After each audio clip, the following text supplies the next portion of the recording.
Hello friends, இன்றைக்கி நம்ம திணை கேக் எப்படி செய்யலாம்னு பார்க்கலாம். நம்ம எல்லோருக்கும் தெரியும், திணை உடம்புக்கு ரொம்ப ஆரோக்கியமானது. திணையில் அதிக சத்துக்கள் இருக்குது. அதாவது புரதச்சத்து, நார்ச்சத்து, கால்சியம், இரும்புச்சத்து, இன்னும் நிறைய விட்டமின்கள் இதில் இருக்குது. திணை நம்ம பாரம்பரிய தானியம். தினசரி சாப்பாட்டில் நம்ம பாரம்பரிய தானியங்களை உணவாக சேர்த்துக்கோங்க. அதுவும் நமக்கும் நம்ம குழந்தைங்களுக்கும் பிடிச்ச டேஸ்ட்டில் செய்யுங்க. தானியங்களை பயன்படுத்தி நான் நிறைய ரெசிபி ஏற்கனவே போட்டிருக்கேன். அதாவது தானிய தோசை, கம்பு அல்வா, வரகு பிரியாணி, கருங்குருவை கொழுக்கட்டை, இது மாதிரி நிறைய ரெசிபி நம்ம சேனலில் ஏற்கனவே போட்டிருக்கேன். வாங்க இன்றைக்கி நம்ம திணை கேக் எப்படி செய்யலாம் அப்படிங்கிறது பார்க்கலாம். இந்த திணை கேக் நான் இன்றைக்கி சட்டி உள்ளே வச்சு தான் வேக வைக்க போகிறேன். ஸோ ஓவன் இருக்கிறவங்க ஓவனில் ட்ரை பண்ணுங்கள். ஓவன் இல்லாதவங்க இது போல் சட்டியில் வச்சும் ட்ரை பண்ணலாம். ரொம்ப நல்லாயிருக்கும். ஸோ கண்டிப்பாக செய்யுங்க. இந்த திணை நான் நல்லா கழுவிட்டு வெயிலில் நல்லா காய வச்சுட்டேன். இது போல் நல்லா கழுவிட்டு நல்லா வெயிலில் காய வச்சு எடுத்துக்கோங்க.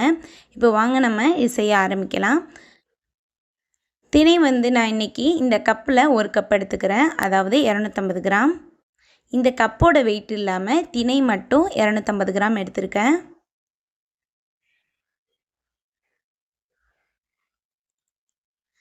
இப்போ இதை மிக்ஸி ஜாருக்கு மாற்றிடுங்க. மிக்ஸி ஜாருக்கு மாற்றிட்டு நல்லா பவுடராக அரைச்சிடுங்க. முடிஞ்ச வரைக்கும் நல்லா பவுடர் ஆக்கிடுங்க. இப்போ இதில் கட்டி கட்டியாக இருக்கிறதுனால நம்ம இதை ஒரு மாவு ஜல்லடையில் போட்டு நல்லா சலிச்சிக்கலாம்.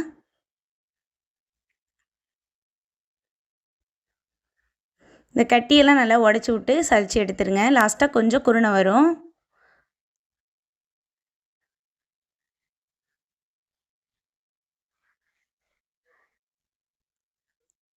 இப்போ நமக்கு திணை மாவு ரெடி ஆகிடும். உங்களுக்கு ஏற்கனவே திணை மாவு இருந்துச்சு அப்படின்னா நீங்கள் மாவை எடுத்து யூஸ் பண்ணிக்கோங்க. இப்போ இந்த குருணை நமக்கு தேவையில்லை, இதை எடுத்துடலாம். இப்போ இந்த திணை மாவை ரெடியாக எடுத்து வச்சுக்கோங்க. நாட்டு சர்க்கரை 3/4 கப், அதாவது 100 கிராம் எடுத்துக்கோங்க. ஒரு பவுல் எடுத்துகிட்டு அதில் 2 முட்டை ஊற்றிக்கலாம். இது கூடவே நம்ம எடுத்து வச்சுருக்க நாட்டு சர்க்கரை சேர்த்துக்கலாம்.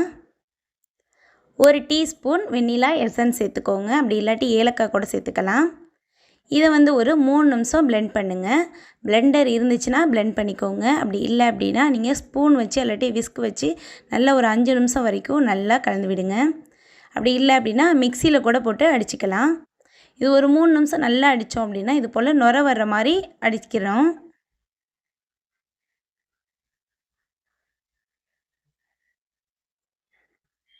இது போல் இருந்தால் போதும்.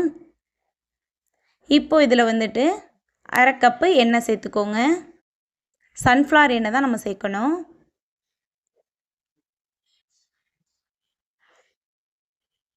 இப்போ எண்ணெய் சேர்த்து ஒரு 30 செகண்ட் மட்டும் அடித்தா போதும்.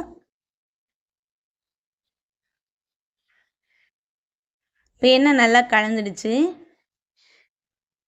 இப்போ இது கூடவே நம்ம திணை மாவை சேர்த்துக்கலாம். கேக் சாஃப்டாக வரணும்ல, அதுக்காக பேக்கிங் பவுடர் 1 டேபிள் ஸ்பூன் சேர்த்துக்கோங்க. இப்போ இது எல்லாத்தையும் நல்லா கலந்து விடுங்க. இந்த மாவு நல்லா எல்லாத்தோடையும் நல்லா கலக்கணும்.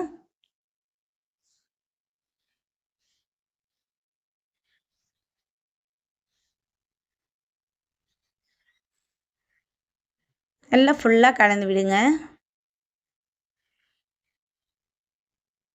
இப்போ நமக்கு கொஞ்சம் திக்காக இருக்கு இல்லையா, அதனால் கொஞ்சம் பால் சேர்க்கணும். கொதிக்க வச்சு ஆற வச்ச பால் ஒரு 1/2 கப் மட்டும் சேர்த்துக்கோங்க. அந்த திக்காக உள்ளது மாதிரி கொஞ்சம் இலகலாக வரணும், அதுக்காக தான் நம்ம பால் சேர்க்குறோம்.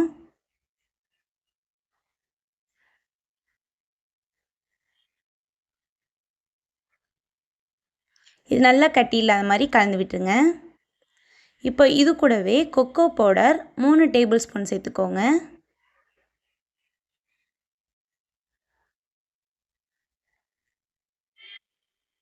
இப்போ இந்த கொக்கோ பவுடரை நல்லா கலந்து விட்டுருங்க.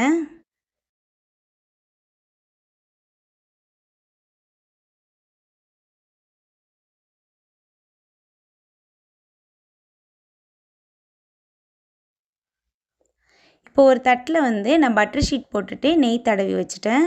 இப்போ இதுக்கு நம்ம எடுத்து வச்சுருக்க மாவை ஊற்றிக்கலாம். இந்த மாவு ஊற்றிட்டு இது போல் லைட்டாக தட்டி விடுங்க. நம்மளுக்கு உள்ளே வந்து பபிள்ஸ் அதாவது ஏர் ஏதாவது இருந்தால் வெளியாகிடும். ஒரு சட்டியும் மூடியும் போட்டுட்டு ஒரு 5 நிமிஷம் நல்லா ப்ரீ ஹீட் பண்ணிவிடுங்க. நல்லா சூடாகணும்.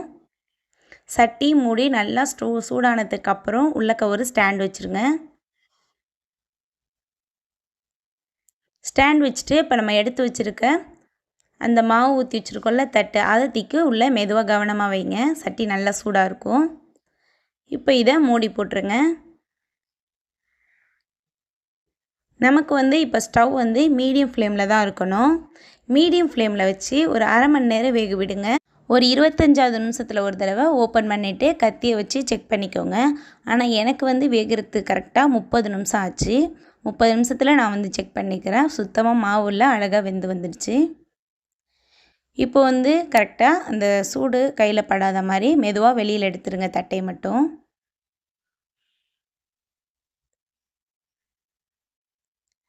எடுத்து இது ஒரு 2 நிமிஷம் மட்டும் வைங்க. ரொம்ப நேரம் ஆறுறதுக்கெலாம் தேவையில்லை. நம்ம சூடாகவே சாப்பிட்லாம். ரொம்ப சூடாக இருக்குல்ல, அதனால ஒரு 2 நிமிஷம் வெயிட் பண்ணிவிட்டு நம்ம வெளியில் இந்த கேக் எடுத்துடலாம்.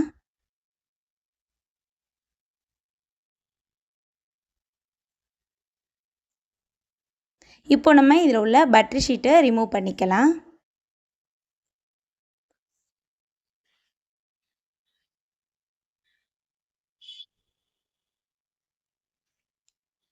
அவ்வளோதான், நமக்கு ரொம்ப சூப்பரான டேஸ்டியான கேக் ரெடி ஆகிடுச்சு.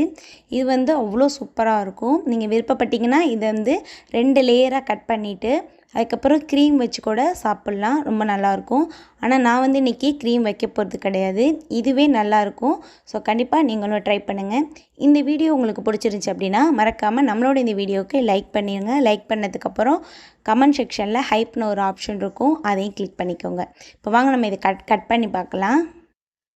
உங்களுக்கு பிடிச்சாப்பில் நீங்கள் வந்து கட் பண்ணிக்கலாம். நல்லா சாஃப்டாக இருக்குது, நம்ம கட் பண்ணும்போதே தெரியும்.